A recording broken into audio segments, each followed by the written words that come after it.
Hey, so if you accidentally deleted notes in Google Keep, yeah, like important notes suddenly disappeared, don't worry. In this full guide, I'll show you how to recover them step by step in 2026. First, open Google Keep on your phone or browser. I mean, you can use any device where you were logged in. Next, yeah, tap the menu and open the trash folder. I mean, deleted notes usually go here first before being permanently removed. Now, scroll through the trash and look for your note. I mean, notes stay here for a limited time before they're gone forever. Yeah, tap the note and choose Restore. I mean, this will bring it back to your main notes instantly.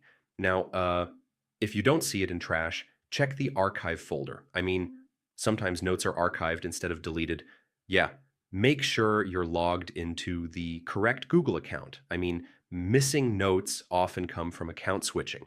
Now, turn on sync in your Google account settings. I mean, this helps reload your missing notes properly.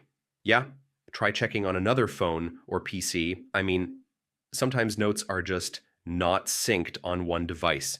If nothing works, remember, trash notes get permanently deleted after a while. I mean, so always restore them quickly. So yeah, that's how you recover deleted notes in Google Keep. Act fast, check trash, and your notes should come back. Thanks for watching.